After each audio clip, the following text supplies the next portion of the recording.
Day 6ലേക്ക് എൻ്റെ എല്ലാ പ്രിയപ്പെട്ട കൂട്ടുകാർക്കും സ്വാഗതം. ഇന്ന് നമ്മൾ സ്റ്റാൻഡിംഗ് ആസനയിൽ വൃക്ഷാസനയാണ് പരിചയപ്പെടാൻ പോകുന്നത്.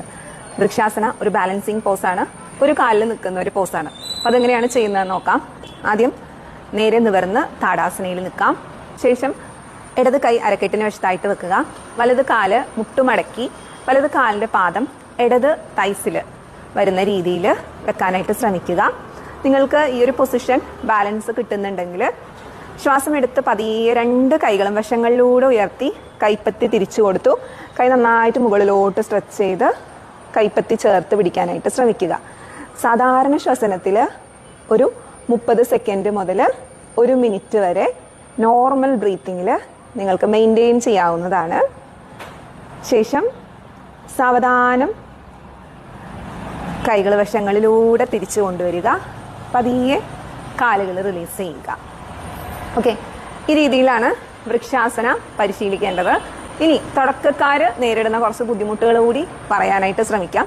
നിങ്ങൾക്ക് ഈ ഒരു പൊസിഷനിൽ നിൽക്കുമ്പോൾ ബാലൻസ് ചെയ്യാൻ ബുദ്ധിമുട്ടായിട്ട് ഫീൽ ചെയ്യുന്നുണ്ടെങ്കിൽ ഒരു വാൾ സപ്പോർട്ട്, ഇങ്ങനെ ഒരു മതിലിനോട് ചേർന്ന് നിന്ന് പതിയെ കാല് ഉയർത്തി വെക്കാൻ ശ്രമിക്കാം. ദെൻ നേരത്തെ ചെയ്ത പോലെ കൈകൾ വശങ്ങളിലൂടെ ഉയർത്താം.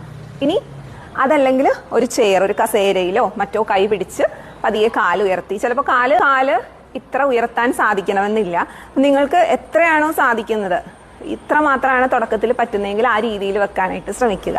പതിയെ കാല് ഉയർത്തി വെക്കാനായിട്ട് സാധിക്കുന്ന രീതിയിൽ ശരീരം അനുവദിക്കുന്ന പോലെ നിങ്ങളതിന് ട്രൈ ചെയ്യുക. ഓക്കെ, പറഞ്ഞ കാര്യങ്ങൾ ശ്രദ്ധിച്ചുകൊണ്ട് ചെയ്യാൻ ശ്രമിക്കുക. കാലിൻ്റെ മുട്ട് മുന്നോട്ട് വരാനായിട്ട് ഒരു ടെൻഡൻസി ഉണ്ടായിരിക്കും.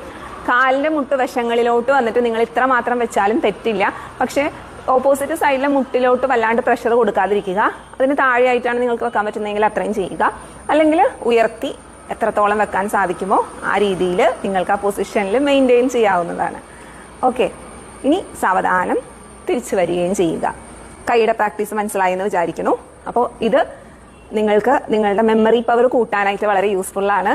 അതേപോലെ തന്നെ നിങ്ങളുടെ ബാലൻസിങ്, ഒരു ഏജ് കഴിയുമ്പോൾ ബാലൻസിങ് പ്രശ്നങ്ങൾ വരുന്നതാണ്. അപ്പോൾ അതെല്ലാം നല്ല രീതിയിൽ പ്രിവെന്റ് ചെയ്യാനായിട്ട്, ബുദ്ധിമുട്ടുകൾ മാറ്റാനായിട്ട് സഹായകരമായ ഒരു ആസന കൂടിയാണ് വൃക്ഷാസനം. ഈ ഒരു ആസന എല്ലാവർക്കും ക്ലിയർ ആണെന്ന് വിചാരിക്കുന്നു. ഇനി യോഗയെക്കുറിച്ച് കുറച്ച് കാര്യങ്ങളാവാം. പതഞ്ജലി മഹർഷിയാണ് യോഗയുടെ ആചാര്യനായിട്ട് അറിയപ്പെടുന്നത്. പാതഞ്ജല യോഗസൂത്രം വളരെ പ്രശസ്തമായ യോഗയെ പറ്റിയുള്ള സയന്റിഫിക് ആയിട്ടുള്ള ഒരു ബുക്കാണെന്ന് പറയാം. ഇനി അഷ്ടാംഗ യോഗയാണ് അതിൽ പ്രതിപാദിക്കുന്നത്.